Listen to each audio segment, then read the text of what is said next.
जोङो जिउजों थाबायनाय इसोरा सिगाङावहाय अल्ड टेस्टामेन्टनि समावहाय इसोरा जेरैबादि जिहुदी मानसिफोरखौहाय जुदायारि मानसिफोरखौ जेरैबादि ल'खौहाय कानुनखौ खायदाफोरखौहाय पालन खालामनानै सोलिनो थाखाय मानसिनि जिबनखौ सावारिनि थाखाय आरो मानसिनि जिबनखौ सोलायथायनि जिबनावहाय लाबोनो थाखाय इसोरा बिसोरखौहाय मदद खालामनो माखासे नियमफोरखौ खायदाफोरखौहाय फालिनानै इसोरजोंहाय धार्मिकतानि लामायावहाय फैफिननो थाखाय माखासे सुबिदा होदोंमोन। किन्तु रमान्सआवहाय जेरैबादि आपोस्टल पौला लिरदों पासनि पौलाहाय बे लिरनाय समाव बोरैहाय लिरदों होनना बुङोब्ला मानसिया नियमखौ फालियोमोनब्ला इसोरनि नोजोरावहाय धार्मिक गनित जागोन। नाथाय मानसिया नियमखौ फालिनो हायैनि थाखाय नियमाहाय बेखौ कानुनाहाय इसोरनि ल' बिधान जे दङ बियो मानसिखौहाय बांसिन भिक्टिमाइज खालामदोंमोन। मानोना मानसिया जेखौनो मावा मानो माने गाज्रिखौसो मावो।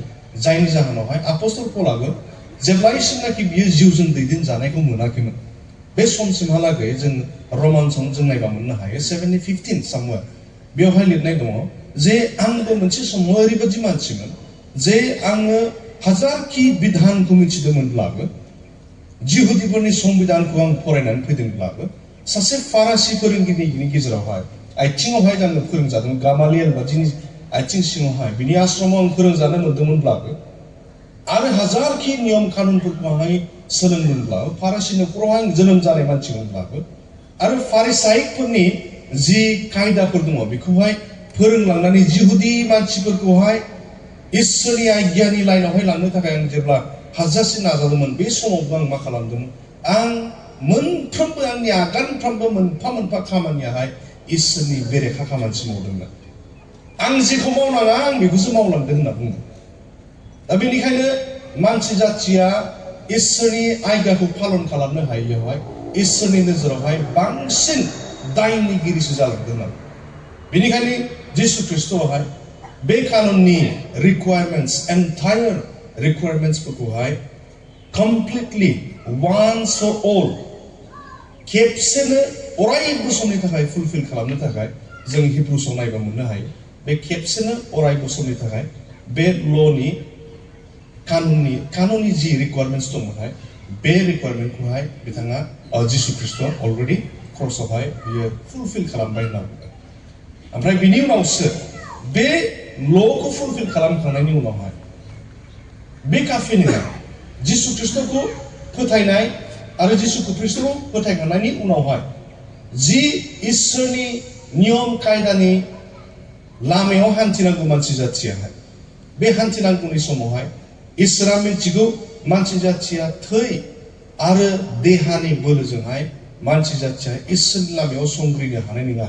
बेनिखायनो इसोरा मा खालामबाय आङो थांफिनोब्लाबो मा खालामगोन आं नोंसोरखौ दैदेननो थाखाय नोंसोरखौ सलायनो थाखाय नोंसोरखौ फोरोंनो थाखाय नोंसोरखौ फलबन मोनसे फिथाइ थायग्रा जिबन जापन ख्रिस्टियान जिबन जापन खालामनो हानो थाखाय नोंसोरखौ दैदेनग्रा नोंसोरखौ फोरोंग्रा नोंसोरखौ सान्त्वना होग्रा आरो नोंसोरखौ बेंग्रा बेबादि आङो इसोरनि जिउखौ थोनहरगोन होनना बुङो।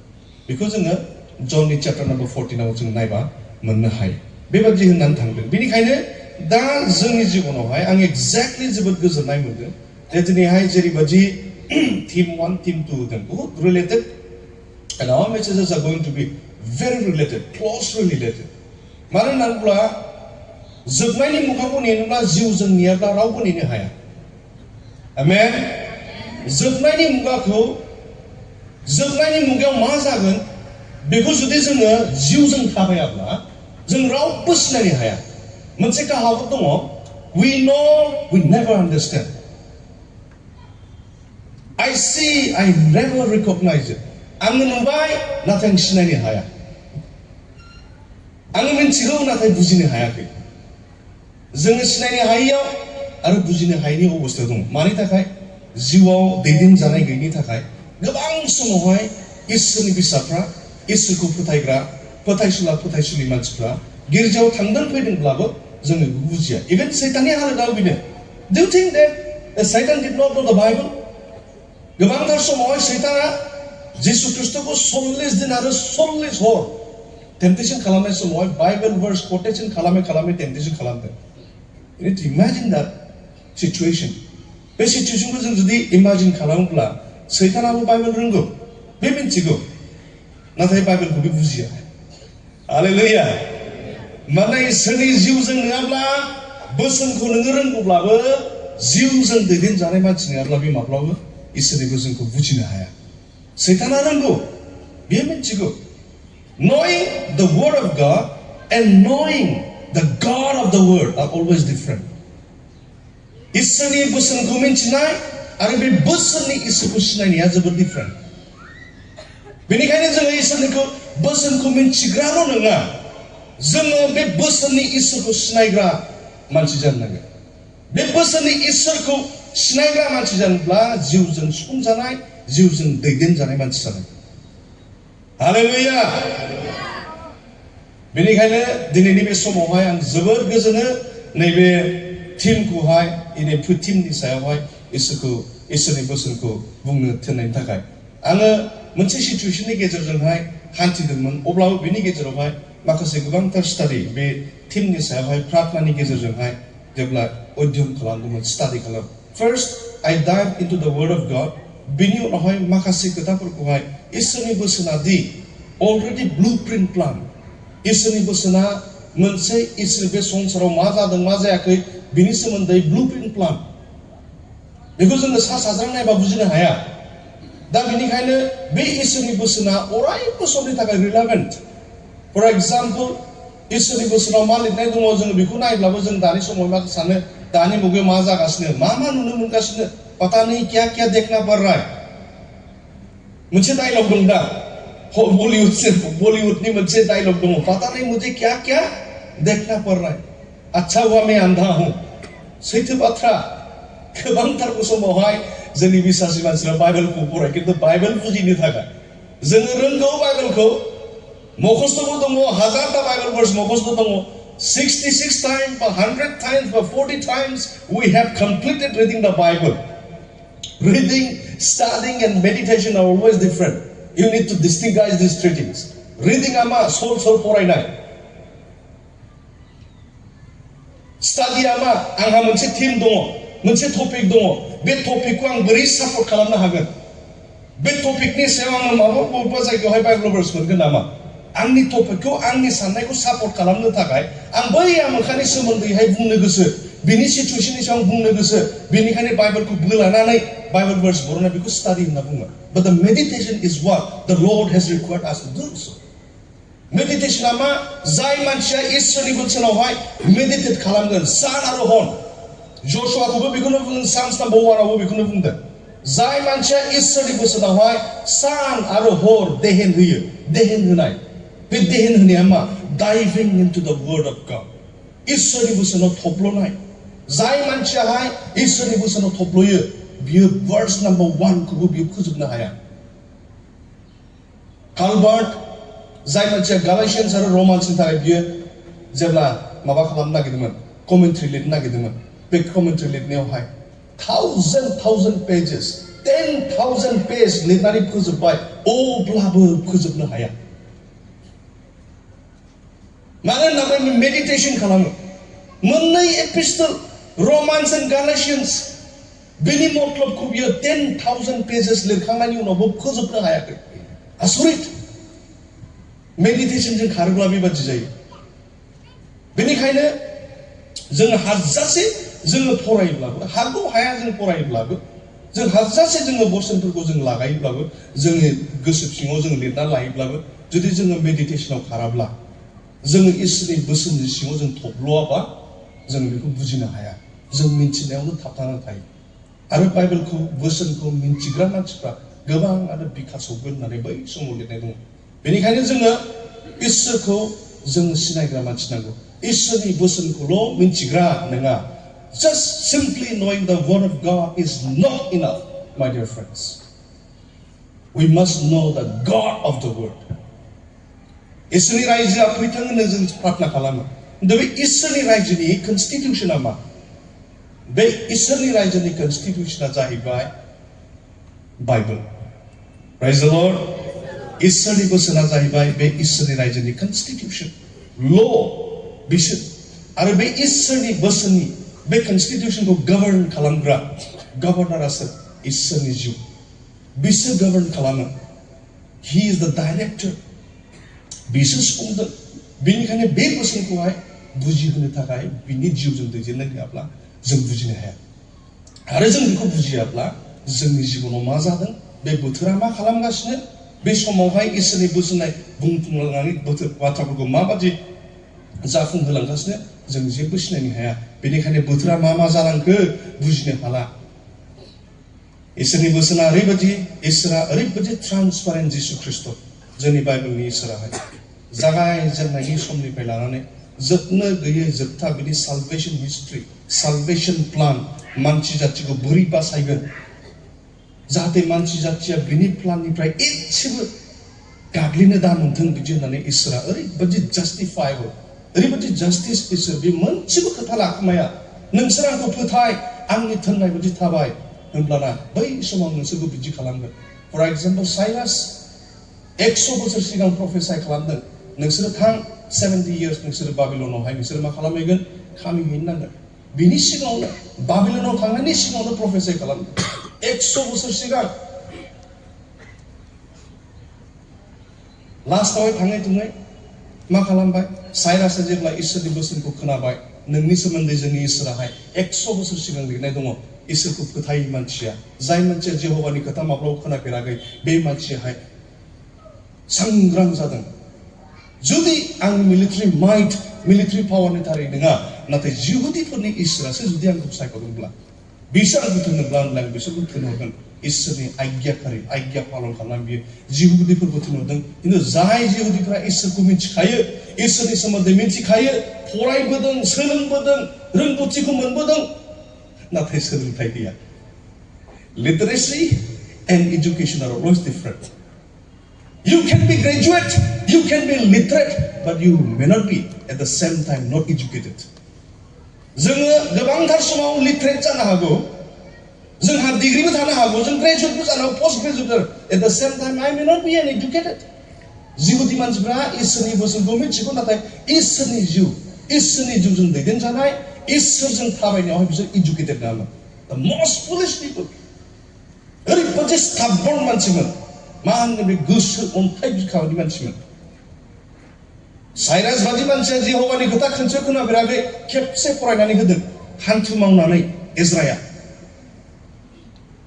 हान्थु मावनानै आखाइ मावै फरायनानै खोन्थादों माबा मोनसे गोरोन्थि जाबा आंखौ थबस' दानगोन नामा बेयावनो माने बिश्व सम्राट आखाइ मावै फरायनानै खोन्थादों आखाइ मावनानै फरायदोंब्लाबो इसोरनि बोसोन खोनानाय लोगो साइरास महा बिश्व सम्राट जाया बाबिलनखौहाय ओरैनो खोख्लैनो हादों गल्डेन रुल खालामग्रा मानसिखौ बेबादि मानसिया इसोरजोंहाय गोसो बायनानै बिसोरखौ थोनहरदों अब्लाबो जिहुदिफ्रासो थाङाखै फालोबुरियावसो थांदों फालोबुरियावसो थोनहरजोबनो जबरदस्ति फालोबुरियावसो थोनहरनो हादों बेनिखायनो जोङो जिउजों दैदेनजानाया जोबोद इम्पर्टेन्ट बेनिखायनो बे जोङो आं बेवहाय मानो बे बाथ्राखौ बुंदों होनब्ला जोंनि बिश्वासि मानसिफ्रा जोंनि इसोरखौ सिबिग्रा मानसिफ्रा गोबांथार समाव मा जायो जोङो इसोरखौ मिथिब्लाबो इसोरनि सोमोन्दै मिथिगौ जों खिन्थु इसोरखौ सिनायनो हायाखै इसोरनि बोसोननि सोमोन्दै जों मिथिगौ नाथाय इसोरखौ जोङो सिनायनो हायाखै बोसोननि सोमोन्दै मिथिगौ जों खिन्थु बे बोसोननि इसोरखौ जों सिनायनो हायाखै बेनिखायनो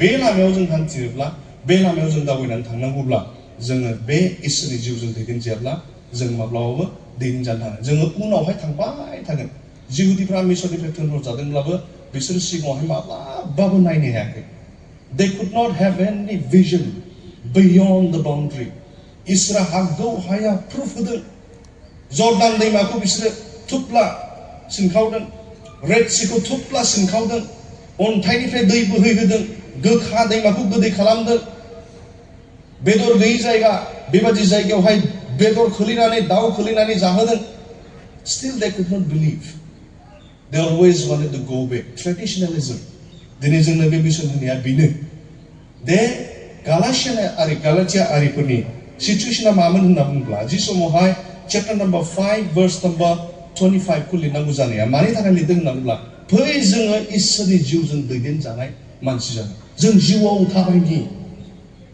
मानि थाखाय होनना बुङोब्ला जोङो चैप्टार नम्बर 15 इन एक्स चैप्टार नम्बर 15 थोनहरजानायनि 15 अध्यायखौ नोंथांमोना नायदो बेयाव मा नुदों मोनो जों होनब्ला जिहुदी मानसिफ्रा जिहुदी खृष्टानफोरनि गेजेरावहाय मोननै फालो दङ बे मोननै फालोनि गेजेरावहाय मोनसेया आपोलसनि पार्टिफ्रा मामोन होनना बुङोब्ला बिसोरो लिगेलिज्मआव खारनो नागिरो बिसोर मा होनो जिहुदीफ्रा मा खालामनांगौ मजेसनि कानुन कायदाजों जों खारनांगौ आरो जेसेबांनाखि अना जिहुदी मानसिफोर खृष्टान धोरोमखौ नाजावबाय जिसुखौ नाजावबाय बिसोरो टक्सेट खालामजानांगौ टक्सेटखौ होनदा बर'आवहाय सार्कामसिजनखौहाय बिसोरो टक्सेट खालामजानांगौ आरो टक्सेट खालामजायाब्ला बिसोरो माब्लाबाबो खृष्टान जानो हाया आरो मजेसनि ल बिधान संबिधानखौ जों फालिनानै थांनांगौ आरो मजेसनि ल हिसाबै जोङो खारनो नांगौ बेयाव मा जाहैबाय मिक्स थियोलॉजी बेनिखायसो जेम्स जोङो जाकबनि बुस्थुखौ नायबा मोननो हायो जाकबा मा खालामदों बेखौ बिरोधि खालामदों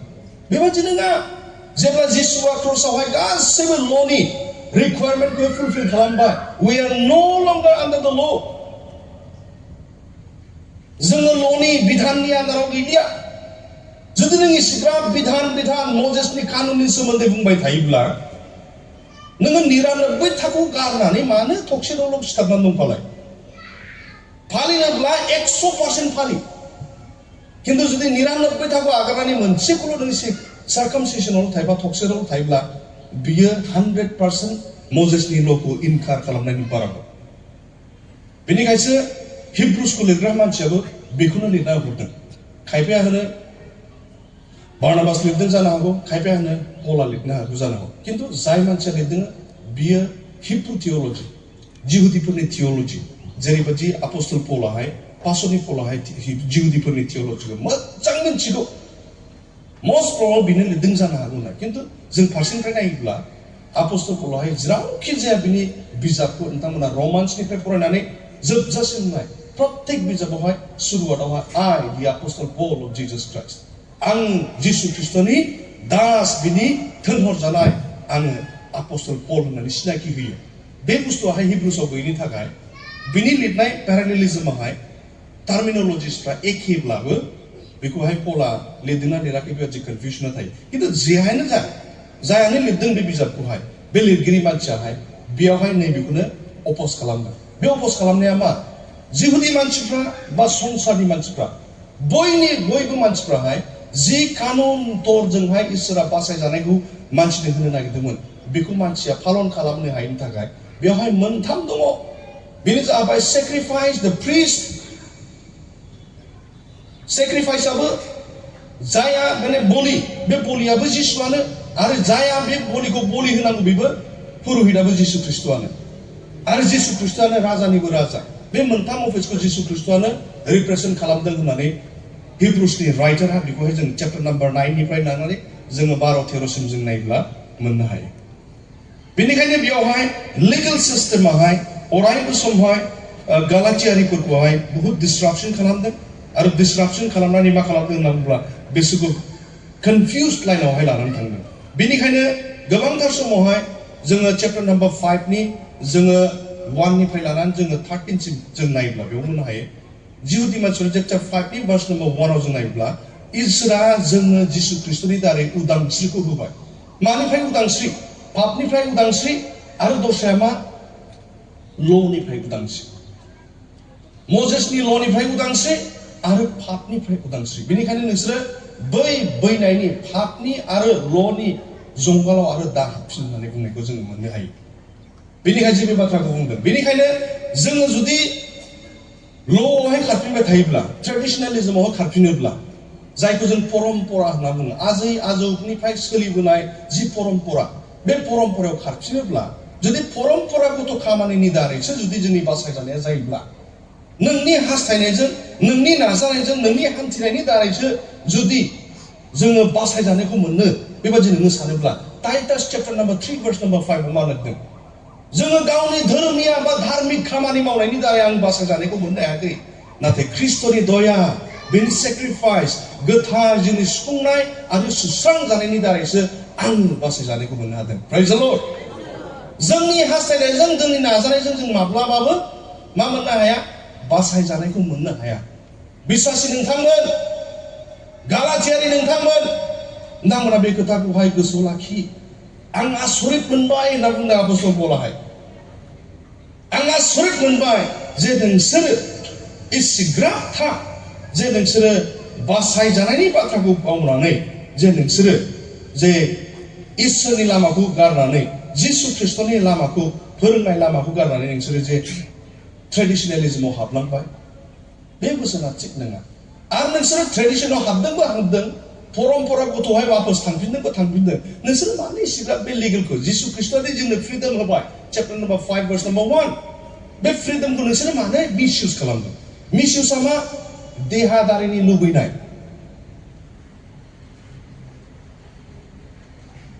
जाय मानसिफ्रा ल'खौ पालन खालामना फैदोंमोन बिसोरो माब्लाबाबो देहानि लुबैनायनि हास्थायनायनिफ्राय खारग'नो हायाखै। आरो बे बाथ्राखौ जोङो chapter number 1 verse number 6 to 10 आव जों नायबा मोननो हायो। I am astonished that you are so quickly deserting the one who called you by the grace of Jesus Christ and are following the different gospel. Apostle Paul amalदों verse number 6 आवहाय गालातियासनि 1:6 आव बिनो आं ओरैबादि आसरित मोनबाय जे नोंसोरो जाय जिसु ख्रिस्टआ नोंसोरखौ लेंबाय बे लेंग्रा इसोरखौहाय नोंसोरो नागारनानै गुबुन मोनसे गस्पेलावहाय नोंसोर खोमा होबाय। गुबुन मोनसे गस्पेला मा? जि गस्पेला जि फोरोंनाया जिसु ख्रिस्टनि नङा। आरो बे फोरोंनाया मा? मजेसनि हुदाखौ नोंसोरो पालन खालाम। जिसुनि ग्रेसजों नङा, नाथाय नोंनि नाजानायजोंसो मा जागोन? नोङो बासायजानायखौ मोनगोन। अब्ला ख्रिस्ट'आ क्रसआव थैनायनि मा लाब थाखो? There is a denial, the utter denial of the crucifixion or the atonement of Jesus Christ. जिसु ख्रिस्ट'आ मानि थाखाय थैबोहैनांगौ? Hebrews 9 verse number chapter 9 आव मा लिरदों? बे लिरनाया जुदि थै फसरनाय गैयाब्ला, जुदि इसोरनि मेन्दा बिसाज्ला गोथार जे इसोरनि बिसाज्ला बिनि थै फसरनाय गैयाब्ला मानसि जाथिनि पापनि मोसन गैया। मानसि जाथिनि पापनिफ्राय प्रायचितानो गैया। जुदि बिनि थैजोंसो जोङो प्रायचितखौ मोनोब्ला बासायजानायखौ मोनोब्ला होमब्ला ल'नि खामानिखौ मावनो थाखाय मा दरखार दंबावो फालाय? आरो बिनि बिपरितै नों दासिमबो गावनि नाजानायजोंसो नों बासायजानायखौ मोननो हास्थायोब्ला, गावनि नाजानाय, गावनि हान्थिनाय, गावनि गोसो होनायजों नाजानायजों जों जुदि बासायजानायखौ मोनोब्ला होनबालाय जिसु ख्रिस्टआ क्रसआव थैनायनि मा लाब जाखो?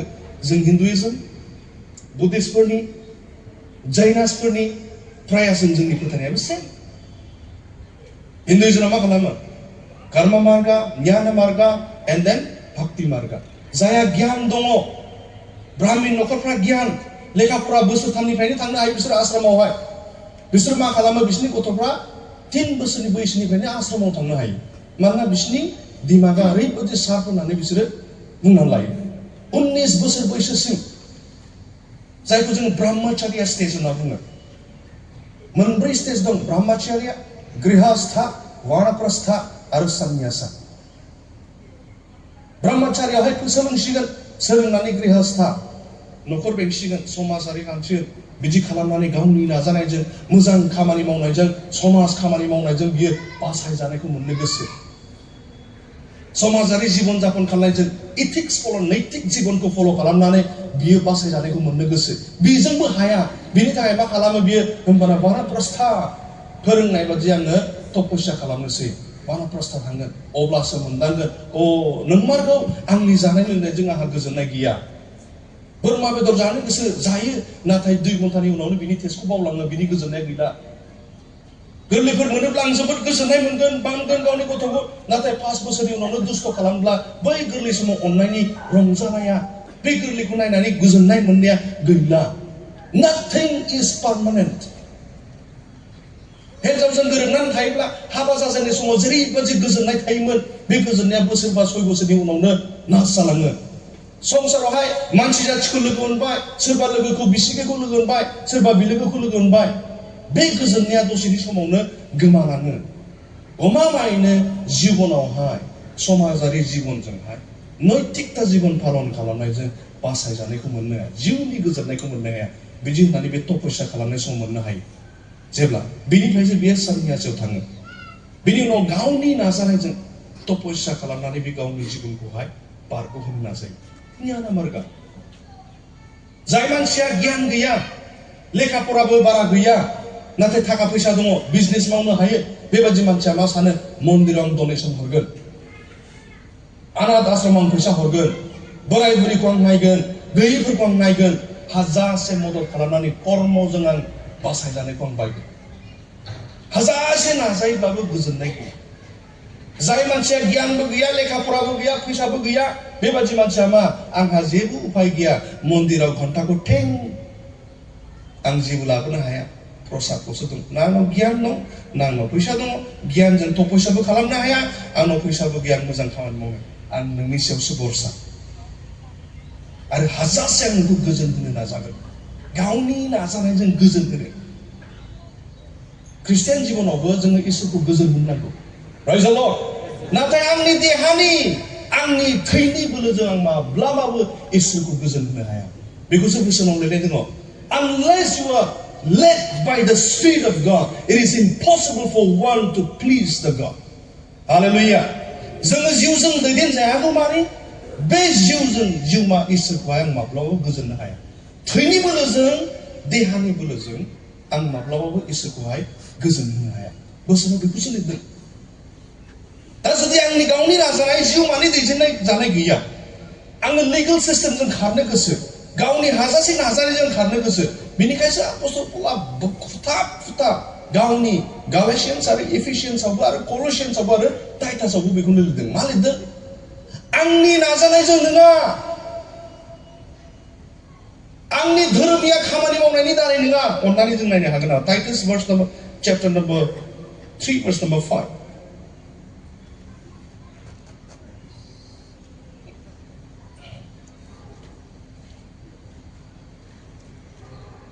The one thing he saved us not by the works of the righteousness. आं इसोरखौ गोजोन होनो मावनो नागिरनाय बे खामानि दारै आङो बासायजानायखौ मोननांगोन that we must have done on the basis of his mercy but through the washing of the new birth renewing of the Holy Spirit नाथाय गोथार जिउनि सुस्रांजानाय गोथार जिउनि दारैहाय ट्रान्सफरमेशन जानाय आरो बिनि दयाजों इसोरा बुंफबनायनि दारैसो जोङो बासायजानायखौ मोनदों बे दयाखौ बिनि डेफिनेसनखौ जों बहा मोननो हायो John chapter number 3 verse number 16 and for God so loved the world इसोरा मानोना संसारखौ इसिग्राब अनबाय जे बियो गावनि सासेल' बिसाज्लाखौ ओरैनो थोनहरबाय बेखौ जुदि बिनि उनावहाय जोङो फुल स्टप होनानै दोनथ' बेवहाय बा कलन होनानै दोनथ' Romans 5 verse number 8 बेयाव नायदो अब्ला इसोरा गावनि अननायखौ बैयाव अननायजों बिसाज्लाखौ थोनहरबाय होनना बुंदों आरो गावनि बिसाज्लाखौ सासेल' बिसाज्लाखौ जोंनो हरबाय मानि थाखाय हरदों आरो बे इसोरनि बिसाज्लाया मा मावफैखो Romans 8 verse number 5 आव नोंथाङा फरायदो बैयाव दोनथ'नानै बेयाव फरायबा मा होनो जेब्ला मानोना इसोरा गावनि अननायखौ जोंनि लागै ओरैबादि दिन्थिबाय होनना बुंदों माबादि दिन्थिखो जे जों जेब्ला पापावनो खामिनानै दंमोन While we were still sinners, Christ died for us. जों जेब्ला पापखौनो मावगासिनो दंमोन, पापावनो लिप्त दंमोन, जिसु ख्रिस्ट'आ जोंनि लागै क्रुसाव थैबाय होनना बुंदों। बिनि उनावहाय बैयाव थांफिनदो। बेनिखायनो जाया बेखौ फोथायगोन, बियो माब्लाबा हफायनाय नङा। नाथाय मा मोनगोन? जोबनो गैयै गोथां जिउखौ मोनगोन। अब्ला बासायजानाया बबेनिफ्राय फैयो? आंनि मावनायनि दारै, आंनि नाजानायनि दारै, आंनि कसिसनि दारै, आंनि धार्मिकता खामानि मावनायनि दारै। जों मा मावदों फालाय? जों जेबो मावाखै जिहुदिफोरनि कम्पेरिजन खालामोब्ला जिहुदिफ्रा सप्ताफ्रामबो बिसोरो इसोरनि धर्म धामावहाय फैनानै बिसोर मा खालामोन बिसोरो सेक्रिफाइस खालामो every Sabbath day every sabbatical year they used to come with the multitudes of sacrifices गेदेर मोनसे सेक्रिफाइस लानानै फैयो बहा जों नुनो मोनो जोंनो जुदि आइजाया चैप्टार नम्बर 1 verse नम्बर 10 निफ्राय गाहाम नायनानै नोंथाङा मा लानानै फैयोमोन बिसोरो गेदेर सेक्रिफाइस लानानै फैयो ओमफ्राय बे सेक्रिफाइसखौ मा खालामो इसोरनियाव गथायफैयो आरो इसोरखौ आराधना खालामफैयो नाथाय माब्लाबाबो अबे खालामा माब्लाबाबो इसोरनि बोसोनावहाय बायध'था जाया बेनिखायसो इसोरा मा बुंदों नोंसिनि बे इसिग्राब बुरजा बुरजा इसिग्राब मोजां मोजां समायना समायना समायना रमायना बे बलि बिधानखौ आंनो मानो नांगौबालाय जुदि नोंसोर आंनि खोथाखौनो मानियाब्ला जुदि नोंसोर आंनि बाथ्रायावहाय बाध्यता जायाब्ला अमान्य खालामब्ला बे सेक्रिफाइसखौ बानायनांगौ सेक्रिफाइस खालामग्राफोरखौबो इसिग्राब इसोरा बुङोब्ला जों मा मावगोन फालाय जों जेबो मावनो हाया जों गोग्गानो हाया आंनि बासाय जानायनि थाखाय